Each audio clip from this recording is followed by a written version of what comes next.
সময়টা ছিল 2015 সাল। একজনের সাথে টিকটকে পরিচয় হয়। সে ছিলেন চট্টগ্রামের। তখন আমি এইচএসসি পরীক্ষা দিচ্ছিলাম। সে দেখতে সুন্দর, ভদ্র। বুঝতে পারতাম সে আমাকে অনেক পছন্দ করে। আমিও তাকে পছন্দ করতে শুরু করি। ধীরে ধীরে কথা বলতে বলতে আমাদের সম্পর্ক গভীর হতে থাকে। কিন্তু এর মধ্যে আমি নিজের সম্পর্কে অনেক বানিয়ে বানিয়ে কথা বলতাম। নিজেকে খুব ধনী হিসেবে দেখাতাম, অথচ আমি আসলে মধ্যবিত্ত পরিবারের। যখন আমাদের সম্পর্কটা অনেক গভীরে চলে যায়, তখন আমার ভয় লাগতে শুরু করে, কারণ আমি তাকে সত্যি খুব ভালোবেসে ফেলেছিলাম। ধীরে ধীরে আমরা খুব কাছের সম্পর্কে চলে যাই। সে প্রায় বলতো আমাকে ছেড়ে দিতে, কিন্তু আমি কোনোভাবেই তাকে ছাড়তে পারতাম না। সে এসব নিয়ে ভয় পেত। প্রতিদিন আমাদের ঝগড়া হতো, তবুও তার কাছে আমার শান্তি লাগতো। সে যখন ইচ্ছে আমাকে কাছে রাখতো, আবার ইচ্ছে শেষ হলে ঝগড়া করতো। তবুও আমি তাকেই ভালোবাসতাম। একদিন তার পরিবার আমার ব্যাপারে জেনে যায়। যেহেতু সে জানতো আমি খুব ধনী, তাই তার পরিবার বলেছিল সব ঠিক থাকলে তারা মেনে নেবে। কিন্তু আমি সত্যটা তাকে বলতে পারিনি যে আমি বেকার। তার মায়ের সাথেও কথা হয়। তারা মেয়ের দ্রুত বিয়ে দিতে চাচ্ছিল। হঠাৎ করে আমি ভীষণ হতাশায় পড়ে যাই।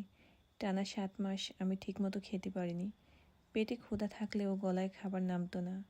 আমার ওজন তখন 65 থেকে 49 কেজিতে নেমে যায়। এদিকে সে আমাকে বলছিল, তুমি তো প্রতিষ্ঠিত, তাহলে আমার পরিবারের সাথে বিয়ের কথা বলছো না কেন? সবাই আমাকে ভুল বুঝতে শুরু করে।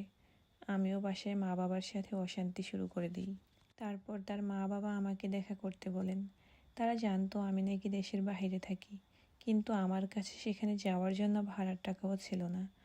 অনেক কষ্ট করে জোগাড় করে আমি তাদের সাথে দেখা করতে যাই। আমি শুধু তাদের কাছে একটু সময় চেয়েছিলাম, যেন তারা এখনই মেয়ের বিয়ে না দেয়। আমি গিয়ে তাদের কাছে নিজেকে ঠিক আগের মতোই ধনী হিসেবে উপস্থাপন করি। আমি জানি এটা আমার ভুল ছিল, কিন্তু তাকে হারানোর ভয় এমন করেছি। তারা আমাকে পছন্দ করলো এবং রাজি হয়ে গেল। কিন্তু সেখান থেকে আসার পর তারা আমার ফ্যামিলির সাথে কথা বলতে চাইলো। আমাদের পরিবারের অবস্থা খুবই খারাপ। এমন অবস্থা যা বলার মতো না। আমার 2টা ছোট ভাই আর একটা ছোট বোন আছে। তারও বিয়ের বয়স হয়ে গেছে। আমি যদি এসব বলি, আমার মা হয়তো আত্মহত্যা করবে, কারণ আমাদের পরিবার চালানোর মতো অবস্থাও নেই। সব দিক থেকে চাপে পড়ে আমি ভেঙে পড়েছিলাম। সে আমাকে ভুল বুঝতে শুরু করলো, গালাগালি করতে লাগলো। এরপর আমি বাধ্য হয়ে ফোন করে সব সত্য বলার সিদ্ধান্ত নিই। সত্য বলার আগে আমি তাকে জিজ্ঞেস করেছিলাম, তুমি কি সত্য জানার পর আমাকে ছেড়ে চলে যাবে?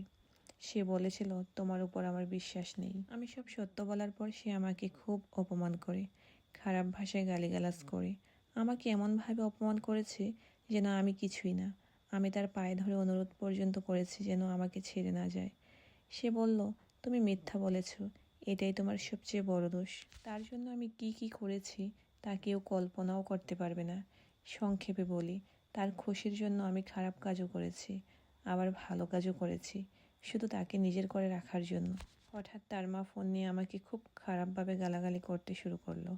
আমার জন্ম নিয়েও অপমান করলো। এমনকি বলল আমাকে ফাঁসিতে ঝোলাবে। আমি কিছু বলিনি, ফোন কেটে দিয়েছিলাম।